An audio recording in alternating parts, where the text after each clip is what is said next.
Hello everyone, welcome to my channel.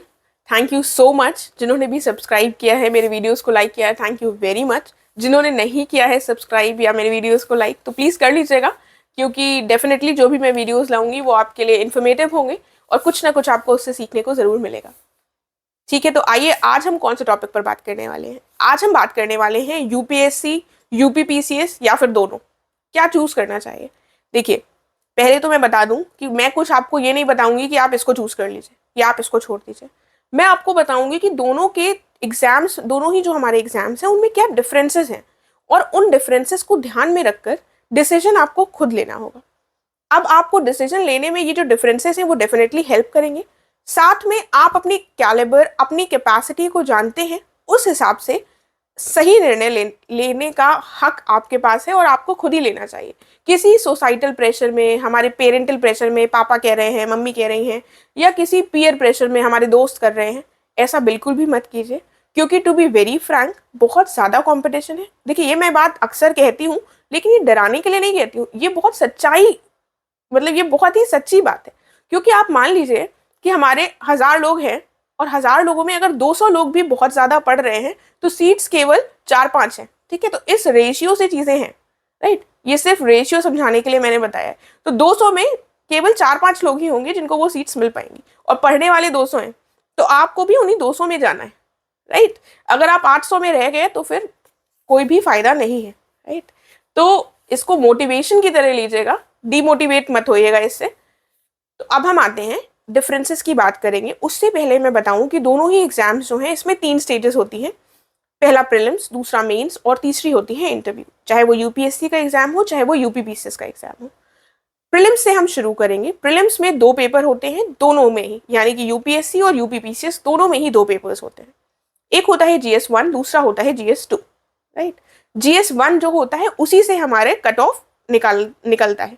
GS2 का जो paper होता है वो क्वालिफाइंग होता है, यानी कि 33% नंबर लाने होते हैं हमको, चाहे वो हमारा यूपीएससी का एग्जाम हो चाहे वो यूपीपीसीएस का एग्जाम, राइट। अब बात आती है कि GS1 अगर हम पढ़ रहे हैं, पहला पेपर प्रीलिम्स के लिए अगर हम पढ़ रहे हैं, तो स्टैटिक चीज़ें जो हैं, जो बेसिक सब्जेक्ट्स हैं, वो दोनों में हम सेम ही सोर्सेस को रेफर करते हैं। हिस्ट्री, ज्योग्राफी, पॉलिटी, ये सारी चीज़ें हम सेम ही पढ़ रहे हैं, ठीक है। उसके बाद करंट अफेयर्स जो है वो हमें थोड़ा डिफरेंट तरीके से पढ़ना होता है, राइट। करंट अफेयर्स फैक्चुअल ज़्यादा पूछा जाता है यूपीपीसीएस में, उसको आपको बहुत रटना पड़ेगा। और जब आप यूपीएससी की बात करते हैं तो वहाँ पर जो करंट अफेयर्स पढ़ने का तरीका होता है वो बिल्कुल अलग होता है। उसमें ऐसे फैक्ट्स नहीं पूछे जाते हैं, राइट। फैक्ट्स बहुत कम पूछे जाते हैं, राइट। अब जब आप ये पेपर देखेंगे प्रीवियस ईयर्स का, पिछले 2-3 सालों का देखिएगा, तो आप क्या पाएंगे कि GS1 का जो पेपर है उसमें करंट अफेयर्स फैक्चुअल है यूपीपीसीएस में, और जो आपने बेसिक सब्जेक्ट्स पूछे पढ़े हुए हैं, बेसिक सब्जेक्ट्स पॉलिटी और हिस्ट्री, ज्योग्राफी, ये सारे, इनसे जब आप क्वेश्चंस देखेंगे कि अगर आपने ये सब्जेक्ट्स अच्छे से पढ़ रखे हैं तो इनके क्वेश्चन आंसर, जो क्वेश्चंस होंगे एमसीक्यूज, वो आप यूपीपीसीएस में टिक कर लेंगे, राइट। लेकिन इसकी गारंटी आपको यूपीएससी में नहीं है, क्योंकि यूपीएससी में रैंडमनेस यानी कि कुछ भी पूछ रहे हैं वो लोग, उनको एग्जाम को हर साल थोड़ा और टफ करना है, क्योंकि उनको पता है लाखों बच्चे दे रहे हैं पूरे देश भर से। तो कंपटीशन को और ज़्यादा टफ करने के लिए वो एग्जाम में बहुत ज़्यादा रैंडमनेस ला रहे हैं। इसलिए जो आपका जीएस का पहला पेपर होगा उसमें आप कहीं ना कहीं पाएंगे कि यूपीपीसीएस में अगर आपने बहुत ज़्यादा मेहनत कर रखी है, सारे सब्जेक्ट्स को बहुत अच्छे से पढ़ रखा है, तो इतने नंबर आ जाए कि कट ऑफ क्लियर हो जाए। लेकिन यूपीएससी में रैंडमनेस के फैक्टर के चक्कर में, रैंडमनेस जो एग्जाम में देखने को मिल रही है उसकी वजह से यहाँ पर थोड़ा सा संशय बना रहता है, और जो हमें सब्जेक्ट्स के क्वेश्चंस देखने को मिलते हैं वो भी उतने स्ट्रेट फॉरवर्ड नहीं होते हैं, थोड़े से घुमा कर क्वेश्चंस पूछते हैं, इतने आसान तरीके से प्रश्न नहीं पूछे जाते हैं। हालांकि यूपीपीएससी भी हर साल कोशिश कर रहा है थोड़ा थोड़ा और अपना लेवल बढ़ाने का, लेकिन फिर भी दोनों में काफ़ी डिफरेंस अभी भी है, राइट। मैं बिल्कुल भी ये नहीं कह रही हूँ कि यूपीपीसीएस बहुत आसान है, यूपीपीसीएस भी बहुत टफ है, उसके लिए भी आपको बहुत पढ़ना पड़ेगा। लेकिन दोनों में डिफरेंसेस की बात कर रहे हैं तो वो मैं आपको बताने का प्रयास कर रही हूँ, राइट। उसके बाद हम बात करते हैं दूसरे पेपर की, यानी कि जो एप्टीट्यूड टेस्ट होता है, जिसमें 33% नंबर लाने हैं हमको दोनों में ही। तो चाहे यूपीपीसीएस का हो चाहे यूपीएससी का, दोनों में ही लोगों के लिए डिफिकल्ट हो जाता है क्वालिफाई करना। लेकिन अगर आप थोड़े से इंग्लिश मीडियम के हैं तो इंग्लिश को, हिंदी मीडियम के हैं तो हिंदी को अच्छे से जानते हैं लैंग्वेजेस को, और साथ में रीजनिंग और मैथ्स अच्छी है, ठीक है, तो आप यूपी पीसीएस वाला इतने नंबर ले आएंगे कि आपका क्वालिफाई हो जाए, आप 33% मार्क्स ले आएंगे। लेकिन अगर हम बात करें यूपीएससी की, तो अगर आप 2023 का पेपर देखेंगे तो उसमें उन्होंने जो क्वेश्चंस हैं वो काफ़ी कैट लेवल के, जेई लेवल के ऐसे पूछ लिए हैं, ऐसा सब लोग कह रहे हैं कि इस लेवल के क्वेश्चंस पूछ लिए हैं।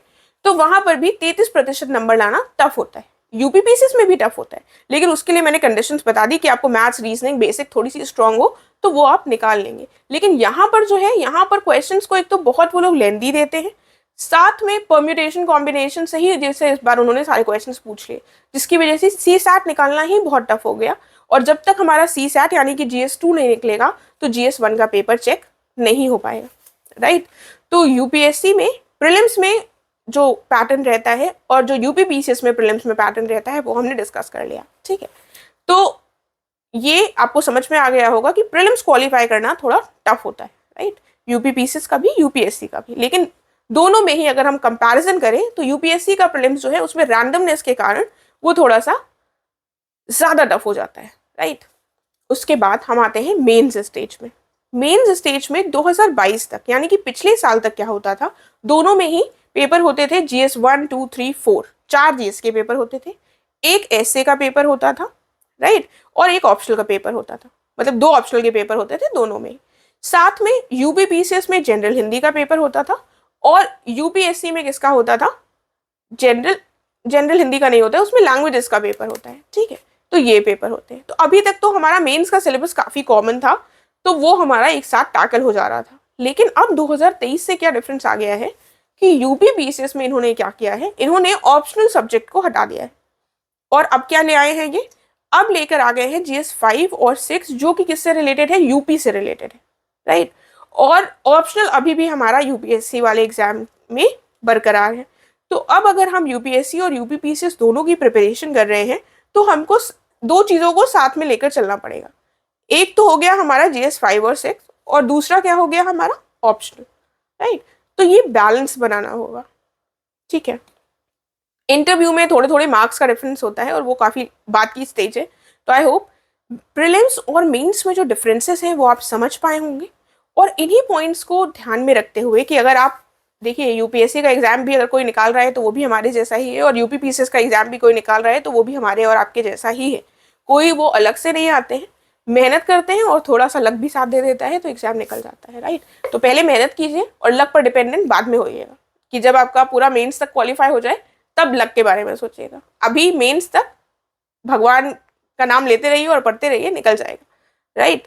तो इन पॉइंट्स को कंसिडर करते हुए, इन पॉइंट्स को ध्यान में रखते हुए अब आप डिसाइड कर सकते हैं कि आपको दोनों की प्रिपरेशन साथ में करनी है या आप एक ही रास्ते को चूज करना चाहते हैं, ठीक है। कोई भी आप डिसीजन लीजिए वो आपका खुद का होना चाहिए और कोई भी चीज़ इम्पॉसिबल नहीं है, ये बात याद रखिएगा। ऐसा नहीं है कि अब यूपीपीसीएस में थोड़ा चेंज हो गया है, मेंस का 5 और 6 आ गए हैं जीएस के पेपर्स, ऑप्शनल नहीं है तो एकदम ही टफ हो गया है, एकदम ही इम्पॉसिबल हो गया है, ऐसा नहीं है। लेकिन हमें अपनी कैपेसिटी पता है, हमें अपना कैलिबर पता है, उस हिसाब से हमको डिसाइड करना चाहिए। और एक चीज़ और इम्पॉर्टेंट है कि दोनों के ही जो एग्जाम्स हैं वो लगभग आसपास ही होते हैं, राइट। तो अगर आप प्रिपरेशन शुरू कर रहे हैं तो इन सारी फैक्टर्स को ध्यान में रखते हुए और अपने मेंस के जो डिफरेंसेस हैं उनको पहले से ही उन पर आपकी पकड़ होनी चाहिए, उसके बाद आप आगे बढ़ सकते हैं।